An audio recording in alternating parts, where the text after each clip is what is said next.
Señores, es una voz familiar para ustedes, generalmente nos acompaña aquí en las mañanas de Tiempo Presente, es licenciada en Filosofía y psicóloga, aquí en Uruguay, ¿no? No en Cuba, aquí. No, tengo formación en el exterior. ¿Ah, sí? En la parte de México y en países latinoamericanos. Cuba, Ahí está. Por ahora no. Ahí está, un poquitito más cerca del micrófono. Licenciada en Filosofía y psicóloga, especializada en psicología forense y criminológica, directora del Instituto de Criminología y Psicología Forense del Uruguay. Está con nosotros la psicóloga Adriana Savio, que me estaba hablando además de algo que le está resultando apasionante, que es concreto la Bioneurodecodificación. Decodificación.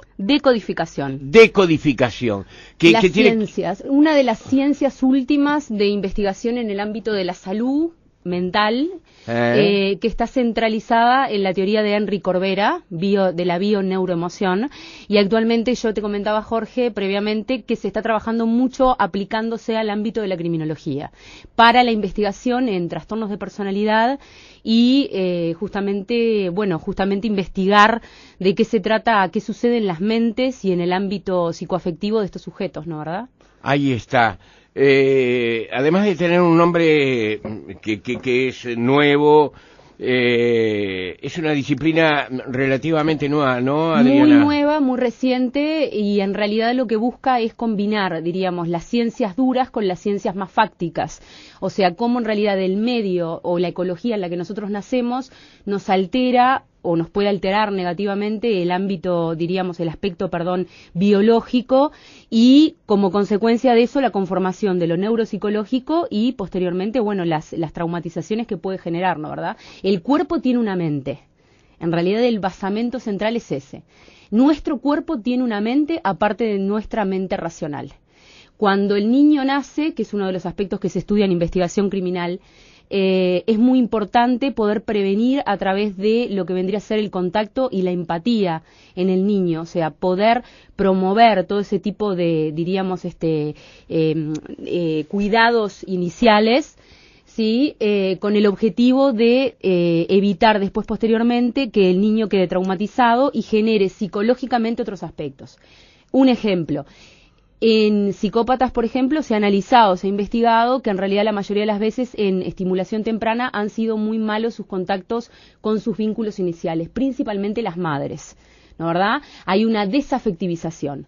Entonces, principalmente las madres. Sí, principalmente las madres que en realidad tienen un bajo contacto o un mal vínculo con el niño desde los primeros años. ¿Sabes, Adriana, que sobre este tema, y perdón que te interrumpa, no, ¿verdad? Contrario. Y que sea autorreferencial, no me gusta hacerlo. Pero más de una oportunidad cuando se habla de la violencia del hombre, que es real sobre la mujer, ¿verdad? Estoy hablando de los casos en donde existe violencia, porque también existe mucha ternura de los hombres a las mujeres, ¿verdad? Sí. Estamos hablando de casos que realmente nos conmueven a todos, que nos parecen absolutamente deplorables y cobardes, que es cuando el hombre utiliza la violencia física o psicológica sobre la mujer. En alguna oportunidad, en diálogos que he tenido sobre este tema, he señalado también que la mujer muchas veces ejerce violencia, y la ejerce sobre todo sobre el niño. Sí, claro, y he tenido grandes problemas porque me han dicho, no, es una manera de disimular el gran tema central que es la violencia del hombre sobre la mujer. Yo les he dicho, vayan al Pereira Rosell y pregunten. Claro. La violencia física expresada en palizas muy grandes, generalmente por la madre, y el abandono, que es otra forma de violencia muy grande, ¿no? Totalmente, porque nosotros tenemos que partir de la base que los núcleos violentos justamente son núcleos familiares violentos. De hecho, uno de los cursos que vamos a impartir este año tiene que ver con maltrato y abuso transgeneracional. El abuso y el maltrato se, transmite de 3 generaciones en adelante, justamente, y se pasa de generación en generación como un código común y natural de comunicación, que despliega, su núcleo en torno a la violencia. Entonces, estas mamás, la mayoría de las veces, son hijas de padres violentos, que transmiten el código violento y que eligen a un compañero violento, y que muchas veces sucede, y esto yo no estoy culpabilizando a las mamás. No, claro, menos, tampoco estamos generalizando con las mamás, ¿no? Pero son mamás que la mayoría de las veces no saben qué otro tipo de código de comunicación transmitir, y el que transmiten es el de la violencia, justamente, y estos hijos, bueno, son niños que nacen desafectivizados en ese aspecto. ¿Sabes, Adriana, que una vez José Carvajal, el sabalero, sí, cómo no, me contaba que cuando tuvo su primer hijo era él muy joven? Y una de las cosas que le pasaba era que él quería trasladar a su hijo todo lo que despertaba en él. Y él no tenía, debido a su juventud, no tenía ni la experiencia, digamos, de levantar, de algo tan elemental, exactamente, levantar al niño, tenerlo en brazos, saber qué hacer cuando tenerlo en brazos. Eso me contaba el inolvidable sabalero hace tiempo. Tenía la música. Probablemente tenía la música. Que es un canal excepcional. Ahí está, ahora hablamos de eso. En el caso de las mamás, muchas veces se habla que las mamás tienen hoy niños, dan a luz en edades en que son todavía ellas unas niñas. ¿Cómo no? Que también es un acto de violencia. Ahora me lo decís. Eso les priva de tener, digamos, lo que una persona más madura o una mujer más madura puede tener en el ejercicio de la maternidad, en eso que algunos llaman instinto maternal, que no sé si existe o no existe, porque hay quienes dicen que no, ¿verdad? Sí. Entonces, ¿es cierto eso que pasa con las jóvenes mamás? En realidad el instinto materno existe. De hecho, Winnicott ya hablaba de la capacidad natural de la mujer para ser madre, por más que no haya dado a luz. O sea, puede tenerlo perfectamente. Lo que sucede en los casos de embarazos adolescentes que tú me nombrás es que ya hay un acto de violencia, como yo te señalaba previamente, de violencia simbólica, porque en realidad no es una mujer madura, diríamos joven, adulta, sino que es una niña que está perdiendo, diríamos justamente muchas veces, la vivencia infantil y adolescente para tener un hijo. Hace poco una niña de 11 años tuvo familia aquí en nuestro país y fue noticia porque había sido violada. Exacto. Pero hay ginecólogos y médicos que señalan, no es noticia, hay chicas de esa edad o de 12 años que son mamás. Sí, estuvo el caso también de la chica que tenía una discapacidad, ¿no? ¿Verdad? Exactamente, exactamente. Sí, que fue terrible porque, bueno, justamente ahí había otros elementos que entraban en el plano de lo ético y lo moral, también muy complejos para trabajar con la chiquita, porque ella, bueno, tenía una discapacidad, se le complicaba mucho comprender lo que estaba pasando. En realidad, son situaciones que ya desde el principio, desde el momento que estamos hablando de una niña que queda embarazada, porque en realidad son niñas o prepúberes, ya hay un acto de violencia implícito en el sentido de que ya pierden parte de muchas veces su vivencia infantil o de adolescentes jóvenes para pasar a ser mamás. Y ahí se complica mucho. Y aparece otro elemento que está justamente flotando, por lo menos este año a mí me interesa trabajarlo mucho a través de los cursos y la formación, que tiene que ver con el concepto de lo transgeneracional. Porque en esos casos, como son chiquitas que tienen hijos, diríamos, sus padres pasan a ser los padres de sus criaturas. Seguro. Y ahí estamos teniendo un problema bastante importante que yo ando investigando hace años, porque después muchas veces puede derivar en aspectos, no es la mayoría, pero a veces que tienen que ver con el acto de delinquir en términos generales, con el acto de pasarse las normas y las leyes, que es que estos chiquitos que nacen, al ser criados justamente por sus abuelos, como quien dice, no tienen la figura parental. Y la figura parental siempre está centrada simbólicamente a nivel psicológico en lo que es la ley. Mamá y papá nos dice lo que tenemos que hacer y nos dice también lo que no tenemos que hacer. Ajá. Y cuando tenemos un abuelo que es el que cría como padre, no quiere decir que el abuelo no pueda cumplir esa función de ley, sí la cumple, pero es diferente el acercamiento desde lo psicológico. Y entonces empieza a haber un debilitamiento en lo que tiene que ver con lo que significa para mí, lo que debo hacer y lo que no debo hacer, y muchas veces nos encontramos, porque se han hecho investigaciones también acá en nuestro país, con gurises que han tenido instancias de vinculación con la infracción de la ley y demás, que en los núcleos familiares la, diríamos, pata faltante o más debilitada vendría a ser la de las figuras parentales, directas. Son los abuelos los que ocupan la función paterna, cuando en realidad tendrían que ser los papás. Pero estos papás no es que no quieran, no pueden muchas veces. Sí, sí, se entiende. ¿Qué tiene que ver esto con la violencia que observamos hoy? Adriana, en más de una ocasión hemos hablado incluso de casos específicos. Tú has atendido algunos de los asuntos realmente que han estado en la primera plana de la información. Recuérdame algunos, Adriana. Bueno, hay muchos casos, pero por ejemplo, yo recuerdo el del muchacho de Maldonado, el caso del muchacho de Maldonado que cometió más de 3 homicidios, que fue uno de los últimos casos que trabajamos contigo acá en la mesa el año pasado. ¿Eso es un asesino serial? ¿3 homicidios? En realidad, cuando hay ya la aparición de un tercer caso donde el sujeto no puede evitar la revisión de la comisión de los actos criminales, ya se está hablando de serialización. Hoy por hoy se habla de compulsividad al acto de matar. Mirá. O sea, tienen una conducta compulsiva frente al acto de matar. En este caso, el muchacho por más que lo argumentaba, porque por supuesto siempre tienen un discurso para argumentarlo, argumentó cada uno de sus actos. En realidad, lo que claramente se veía en su discurso es que ya a partir del segundo caso que mató, ya él era como que podía haber solucionado la situación de otra manera y elegía el homicidio para, diríamos, rematar la circunstancia criminal en la que estaba involucrado, ¿no, verdad? ¿Qué sienten, Adriana? ¿Sienten el placer de matar o sienten que solucionan un problema que no pueden resolver de otra forma? Bueno, es una pregunta que puedo contestar por un año. A ver, 1 año y medio. 1 año y medio. Es una pregunta muy interesante. En realidad, lo que se ha descubierto, lo último que se ha investigado en el tema, que viene a ser, a ver, las psicopatías y la criminalidad es como el gran agujero negro de las ciencias forenses, ¿no?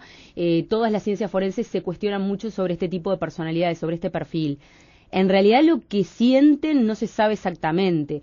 Lo que sí se ha analizado, y ahora y por hoy se está trabajando desde lo neuropsicológico y lo bioemocional, es que no pueden parar frente a la comisión del acto criminal. ¿Por qué? Porque en realidad lo que están tratando de subsanar, entre comillas, a nivel simbólico en sus aparatos psíquicos, es poder darle una solución a un trauma que no saben cómo solucionar. Y en realidad eligen el terminar con la vida de otra persona para poder dar un cierre psicológico a esa situación traumática. Ellos, la mayoría de las veces, y esto no es para justificarlos, han sido hijos de victimarios, justamente. Y una de las teorías que a mí me agrada bastante y que me parece muy interesante es la teoría que plantea que en realidad a futuro lo que hacen es cambiar la posición del victimario por el de la víctima. Ellos sienten que si se ponen en la posición del victimario posteriormente ellos, la víctima pasa a ser otra y dejan de ser ellos mismos. Ajá.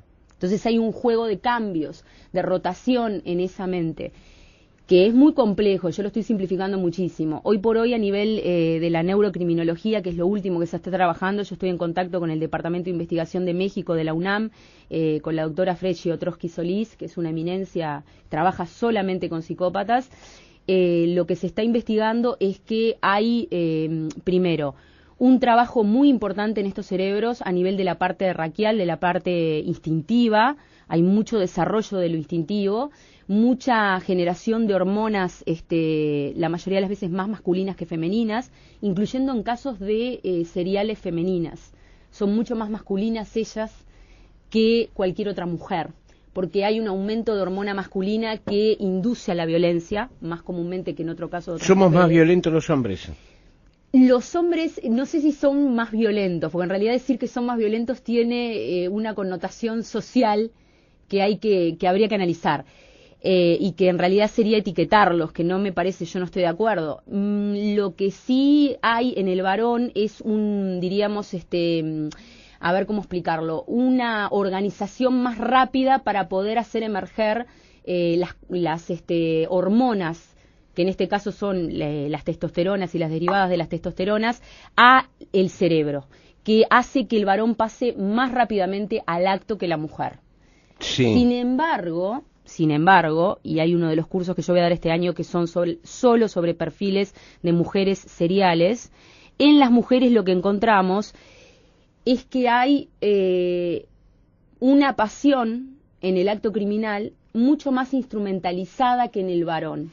Esa es una pregunta, señora, Muy que yo le he efectuado sí, a usted. cómo no. Yo le he preguntado a usted si es verdad que esto está en parte del imaginario colectivo, ¿verdad? Exacto. Si es verdad que la mujer es más cruel que el hombre cuando mata, cuando asesina, cuando utiliza la violencia. Puede llegar a tener una crueldad más organizada porque sabe manejar afectivamente desde lo neurológico la pasión de una forma más controlada que el varón. El varón frente a lo pasional se asusta mucho más mentalmente en el acto criminal. Sin embargo, el varón puede ser también un poco más calculador y frío en programación, en estrategia. Hay pequeñas variaciones. Hay una cosa maravillosa que dice esta mexicana que es colega, que es una maravilla, es una eminencia en el ámbito neurocriminal en México, que es la siguiente: los cerebros de las mujeres y de los hombres son diferentes. No es que sea uno mejor que el otro. Las mujeres en realidad razonamos y pensamos y captamos la realidad a través de lo afectivo y de lo sensible. Y el varón capta la realidad a través de lo racional y de lo comunicacional. Entonces, esta diferencia también aparece en los modus operandi y en la manera de actuar, diríamos, criminalmente a la hora justamente de poder ultimar, diríamos, a un otro, ¿no, verdad? O sea, aparece claramente. Claro. De hecho, por ejemplo, hay un caso muy sonado en México, que es el caso de la Mataviejitas, de Juana Barraza, que esta doctora con la que yo estoy en contacto tomó contacto directamente con ella. Contá un poquito el caso. Se trataba de una nurse, de una enfermera que ultimaba a señoras mayores, sexagenarias, llegó a matar alrededor de casi 20 mujeres de más de 60 años. Demoraron en captarla, en atraparla, alrededor de casi unos 9-10 años para poder captarla porque no la podían capturar. Y en realidad lo que sucedía que cuando iban a las escenas del crimen, todos los investigadores forenses creían y juraban y perjuraban que se trataba de un varón por su modo de matar. Y lo que sucedía era que la mujer hacía lucha libre en sus tiempos libres y que tenía un desarrollo, inclusive tomando hormonas masculinas, un desarrollo neurológico mucho más masculino que femenino, y eso también se veía en su comportamiento criminal. Sin embargo, era una mujer. Claro. Adriana, te has introducido en lo más oscuro, ¿verdad? Sí. En los escenarios más oscuros de cosas. Bueno, lo más oscuro no, hay cosas aún peores como la guerra, por ejemplo, ¿verdad? Pero como los holocaustos, sin duda.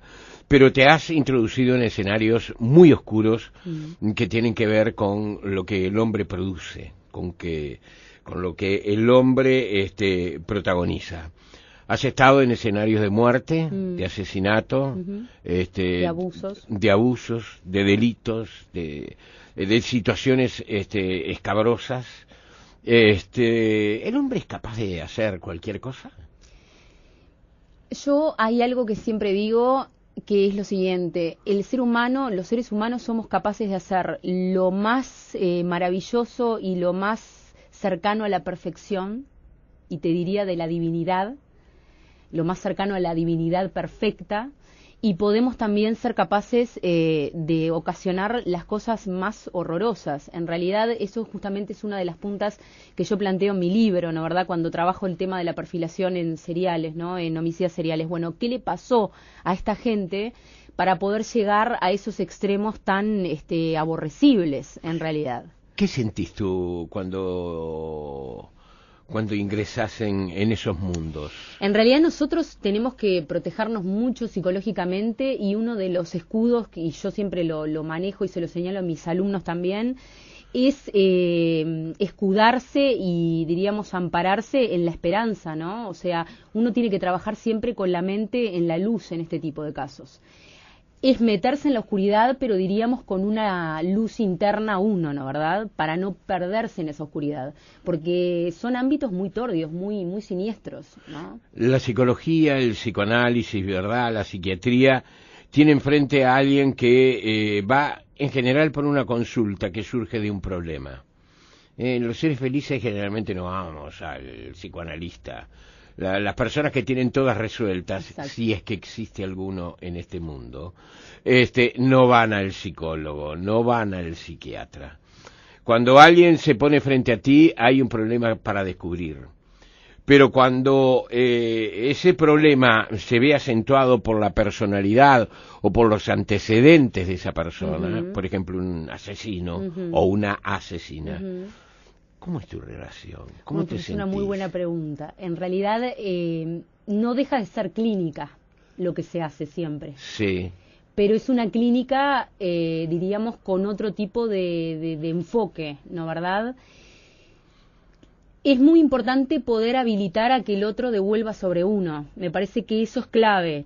Y está muy bien la pregunta, porque tiene que ver con lo transferencial y lo contratransferencial. ¿Cómo yo habilito a que alguien que abusó o a que alguien que mató devuelva sobre mí para yo poder captar, diríamos, información? Yo creo que todos los seres humanos, hayan hecho lo que hayan hecho, tienen siempre un margen vinculado a esto de lo humano. Sí. Hay que saber poder captarlo, sí, no para defenderlos desde las lógicas jurídicas, porque hay actos que no tienen justificación, ni que tampoco tienen posible defensa, pero sí para poder comprender por qué cometieron lo que cometieron y principalmente, en base a la línea que yo siempre trabajo, poder devolverle a las víctimas o poder ayudar a la víctima desde ese lugar, en función de la información. A partir de esta respuesta es impresionante, pero nos introducís en temas brutales, ¿no? Porque yo podría preguntarte, ¿hay asesinatos que tienen explicación? Es decir, más allá del hecho reprobable, ¿verdad? Más allá de eso que uno, digamos, repele, deplora, el cobrar la vida de una persona siempre está mal y siempre estará mal y siempre será algo indebido.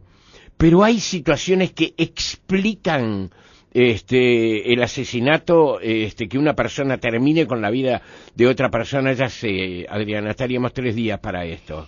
A ver, yo lo que sí te puedo responder rápidamente es que hay una lógica, entre comillas, criminal, que no responde ni a la lógica social que todos compartimos para vivir en sociedad, ni responde a la lógica jurídica, muchísimo menos, ¿no, verdad? En ese sentido puede ser una posible respuesta. Una frase te voy a dejar.